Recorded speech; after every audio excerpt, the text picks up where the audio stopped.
Shalom, Kol Haloyim, Yahweh, Ba'ashem, Yahushai, Ba'ashem, Rachak Kudash. Double honors to our apostles and elders of Great Millstone. Peace and blessings to the elect.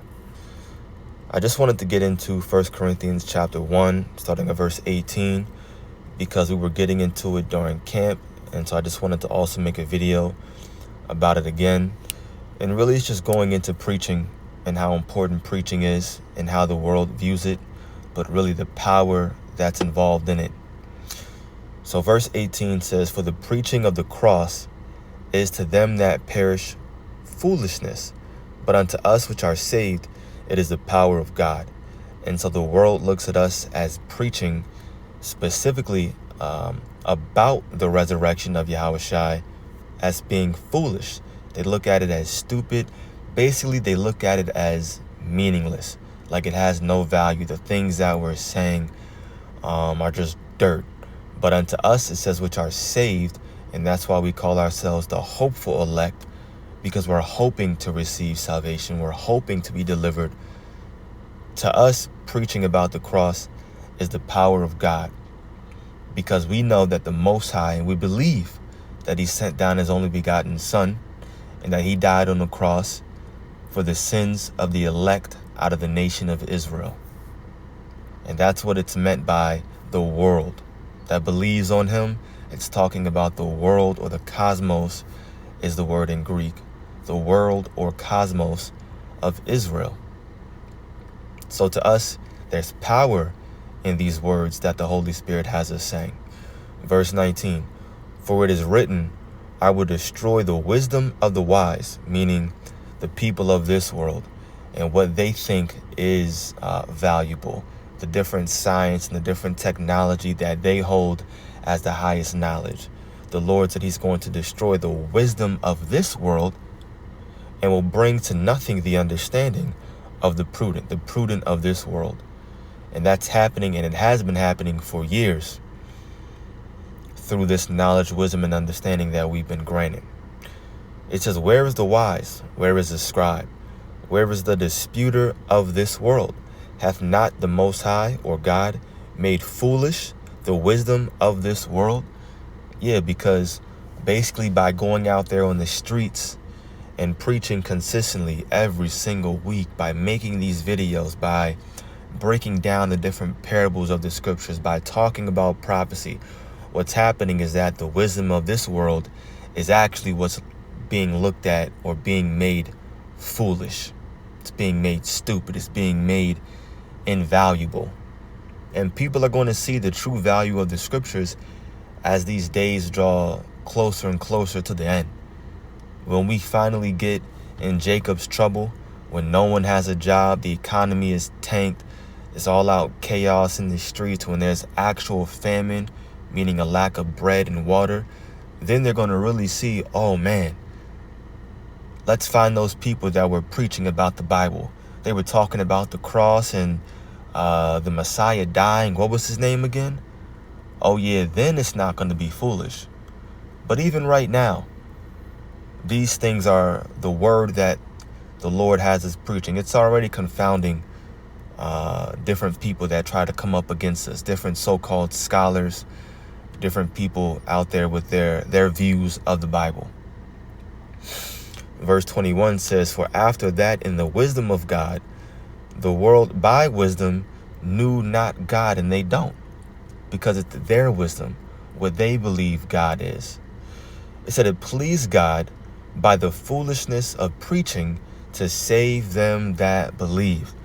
By the foolishness of preaching to save them that believe. Because on one end, us preaching is foolish to the world.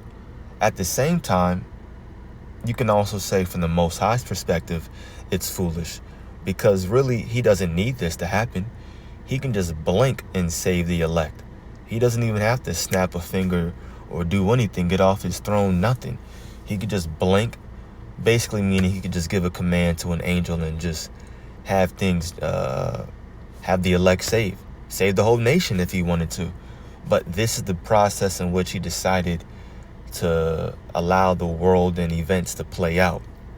And this is all we have to do. It's simple. We don't have to march like IUIC was doing, I think, sometime last week. No, we don't have to do that. Get hundreds of people out in the streets and marching and chanting. No.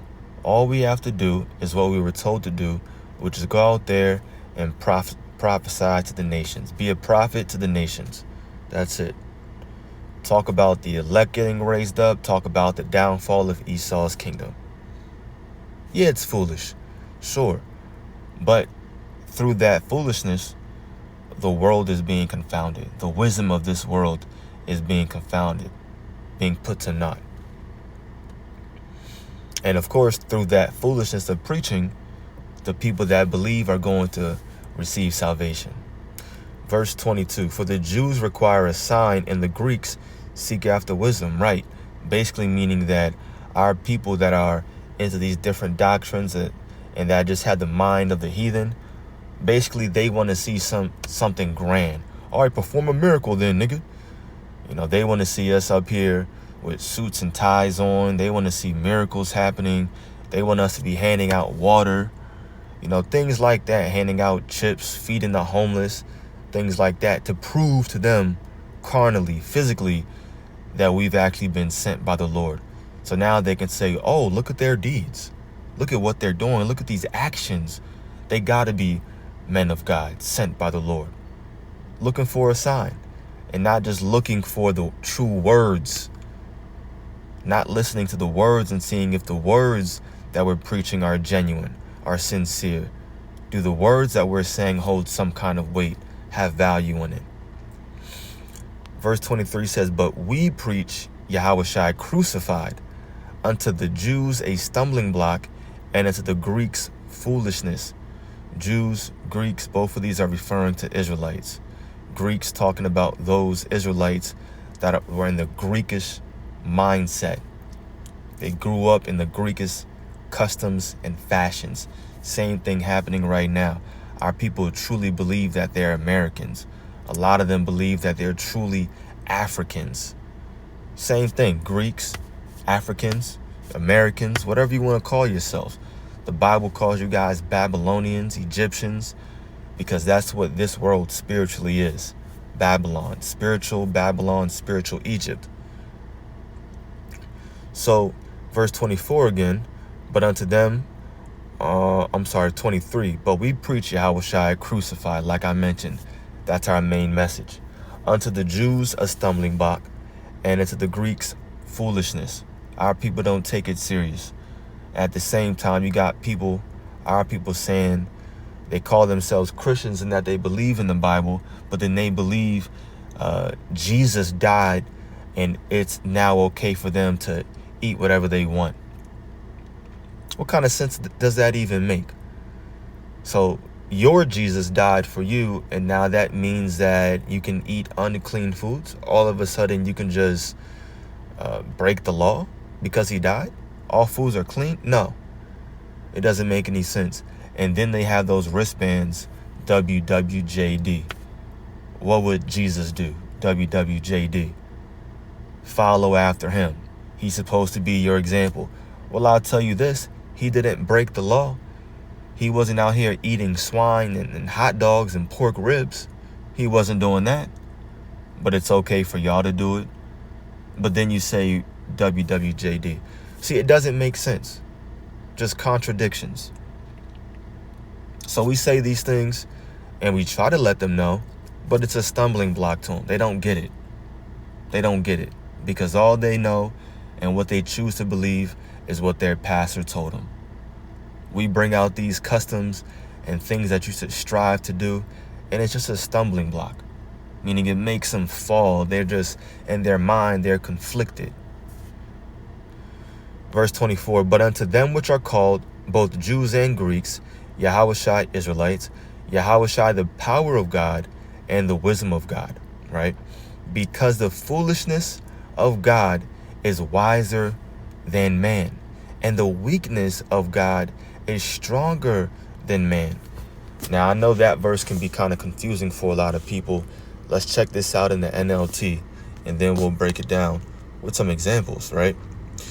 It says in the NLT, verse 25, this foolish plan of God is wiser than the wisest of human plans, and God's weakness is stronger than the greatest of human strength. It's not saying literally that God has foolish plans, and it's not saying literally by any figment of our imagination that God has any kind of weakness. What it's insinuating is the plans that this world would call foolish of God, and the things of this world that people would say is a weakness that God is doing. Even those things are stronger than anything that they can imagine or that they can plan. As an example, what it's going into mainly, us out there preaching. We're wearing garments. We have our borders of blue. We have our fringes on, and people call it what? A dress.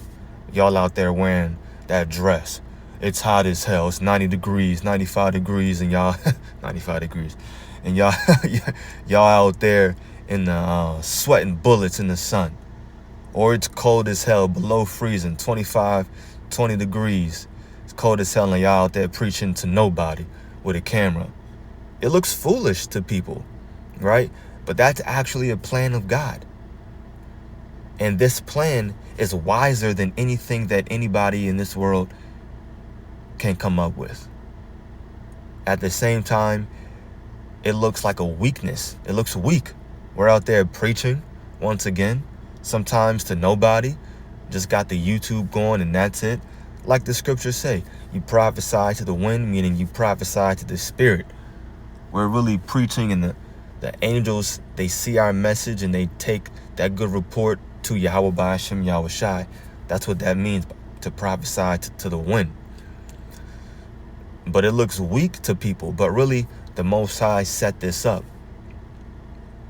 And what we're doing is stronger than it says the greatest of human strength.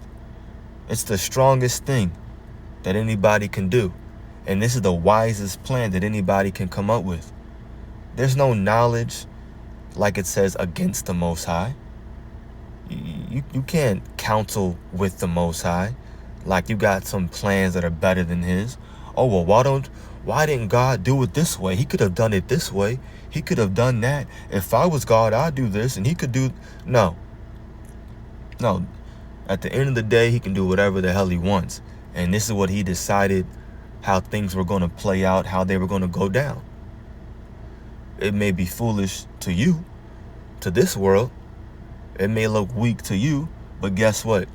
It's really power and strength in these plans and what's happening right now.